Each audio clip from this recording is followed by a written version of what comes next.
the topic, what I interested to explore, kind of continuation of the 5 aggregates and how we may practice it, how we may derive some benefit from this vipassana exercise in a way.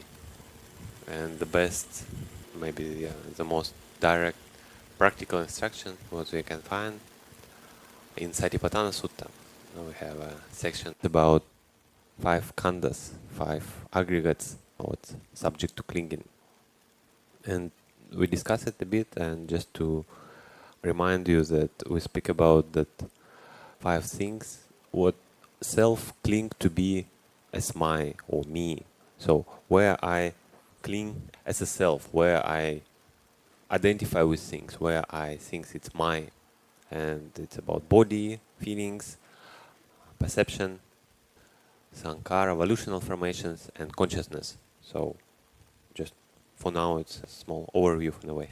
And the Dhammanupassana section, it speaks about simple practice, and it says like, those its form, iti rupam, those form appear and those form disappear or vanish. So that's a section of one khandha. Then the same repeat for feelings, perception, volitional formations, and consciousness. So, and that's it. Like, this is a instruction, practical instruction for meditation related to 5 aggregates. But it's already a lot, like in this small kind of instruction, because, okay, if we speak about form, first we need to identify what form, physical form, I take usually as a self or as my form. Because, like, I don't take this cushion to be a self, or this wall, or even Buddha Rupa. With Buddha Rupa, I might take as my Buddha, you know, it's like, it's also close. But for more basic exercise, where to start, better to take form what I take as really my form. Not even my relative, my son, like it's a second step, I would say. But the most things what we identify and attach, it's this physical body. And if something happening with this physical body, it's become old, we attach to it, we identify, and of course we suffer. Yeah? If I say that I am become old, not my body, not even my body, just body. The body become old. It's one sentence, yeah? And I become old, yeah? Or I'm going to die. So of course it's different perception, and people suffer, I mean, everyone suffer. So the link between identification and suffering, it's good to have this link in mind and understand it, why Buddha speak about identification and why identification is something we need to challenge. It's not that only Arahant will abandon it. I mean, of course, it's true, only Arahant will abandon it. But the way to Arahantship, it's a slow and kind of gradual abandoning this sense of identification. It's not that by doing some ritual or puja or some magic or doing even dana only, you attain Arahantship and then you will be free from suffering.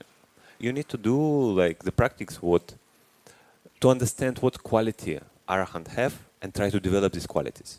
So it's simple, and what I like about this also, there's no kind of secret teaching or kind of hidden treasure.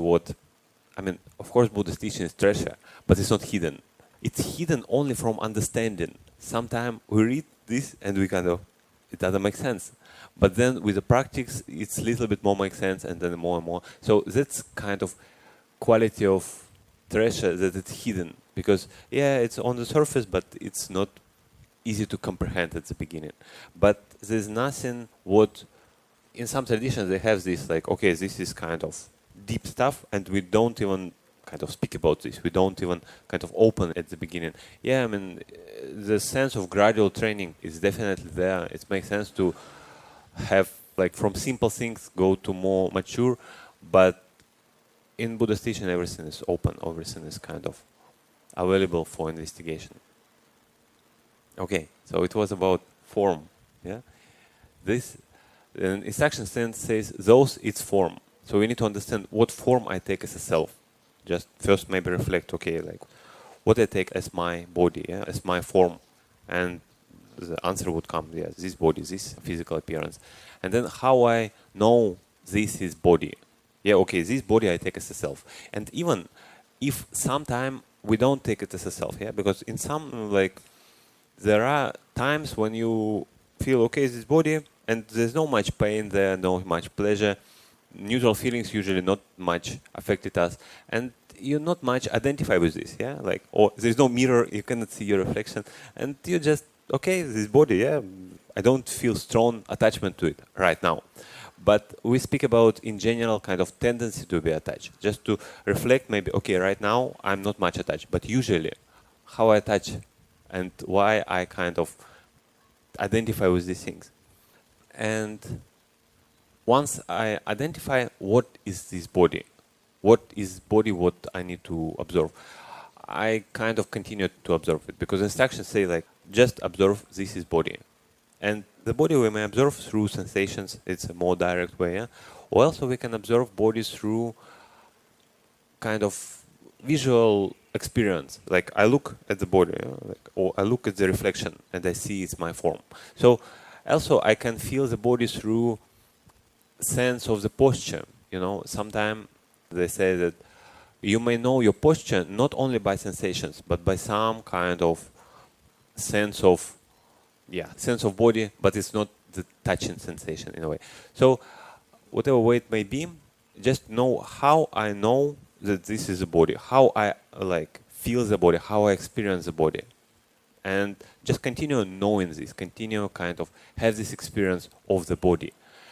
And naturally, like we don't need even maybe to do something special or extra. The second step would come, because by continuous observing of, let's say, sensations, or most of the time if you meditate with closed eyes, the only way how you can know your body is sensations, because your eyes is closed. And then naturally, after some time, comes the second step. Those is the appearance of the body. You may see that this experience of the body arise. Meaning to say, if it's sensation, I see sensations are changing, yeah, and they arise, and again arise, and again arise in another place, and again arise, and again. So they kind of continuously changing. And then we observe this continuous change of like arising sensation. And interesting, we usually see only arising of things. We kind of, I know that previous experience is gone because I have a next experience. Yeah. So we tend to look for new things, what things appear, arise. We kind of mostly ignorant to things what disappear. We just make a conclusion, okay, they disappear because, okay, now I reflect, it's not there. But the moment when they disappear, it's very difficult to notice, like almost very few people can.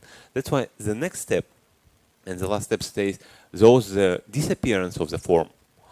Like very difficult and very subtle. And even the meditators and teachers recommend to not focus at the beginning on this step. This step would come naturally when I observe the body, and I observe the body arising of the aspect of the body, when this like sensation arise, and I do it continuously for a long time. After some time, naturally, with a kind of sharpness of the mindfulness, I will see that exact experience of the body, what I took as myself, it vanished, it disappeared. And I might notice that moment of disappearance.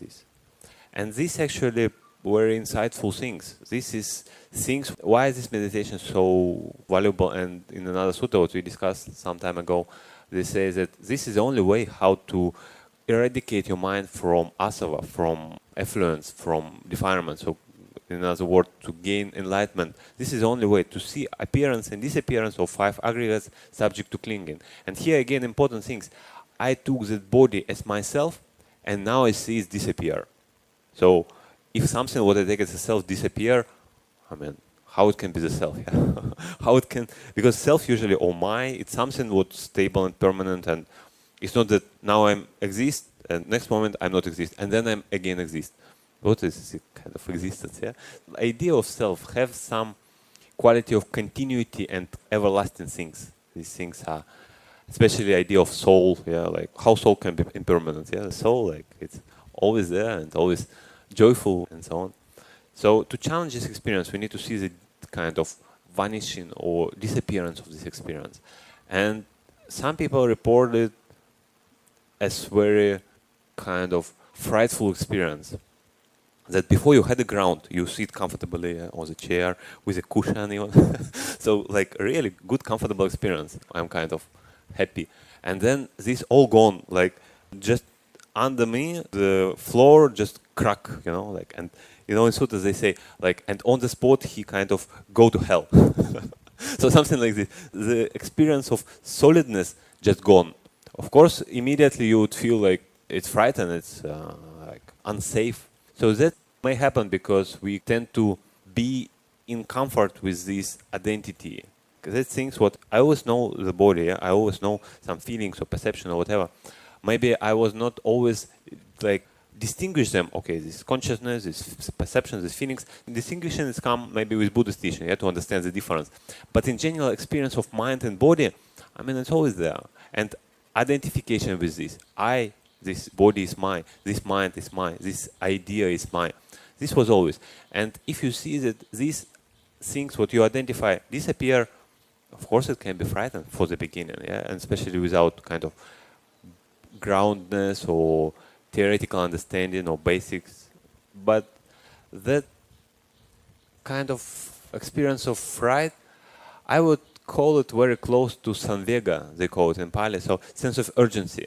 By seeing that these things are impermanent, these things are disappearing, there's no substance or like some solid things what I can identify, you may arouse some effort for practice, arouse some like, okay, I cannot be comfortable anymore with these impermanent things. I need to do something about this. Yeah, I need to apply some effort. And we don't speak about effort where you kind of, shake and like really exert yourself. We speak about just continuity of mindfulness. Then we do our practice regularly and clean our mind from defilements because we know that this is the only way. Yeah, there's no other way rather than really by myself do an effort right now, clean my mind from defilements. Otherwise, no any like magical Buddha come and liberate me or Jesus like save me. So this there are people who helps. There are teachers and like Buddha. We can be very grateful for that he gave us the teaching. But the most of the job we have to do by ourselves. Yeah, like there's no other way. So, and that's why this kind of experience of disappearance of the body, we speak about body, for example, that's things what we would need to like aspire. That's things what we want to have. Yeah, it may be frightful, it may be uncomfortable, but this uncomfortableness lead to liberation of the mind. And then like the feelings of lightness and joy, being in present moment and being with kind of find a way how to be happy with this impermanent nature of reality. That's a happiness what much more lasting. Because happiness was based on pleasant feelings or pleasant experience or like youth of the body. How long it lasts? Yeah, like few decades, and then you kind of okay, already like middle age. And after some time, okay, can be considered an old person, But the kind of time is passing. Ask anyone who like maybe 60 or 70, how long was your life? Yeah, like how long was your life? Very short, very fast. Yeah. Didn't even notice. So it sounds like 60 years, yeah, but it's passing. Yeah. So many can be said, and we will explore this topic more. But for now, I wish you explore and see that these simple things. Observe. Start with body. This is a body, what I take as a self, and this is bodily experience arise. Seeing arising of feelings, arising of bodily experience. And this may lead to seeing how things disappear. And that's it. There's simple things. There's no much to say, more to practice.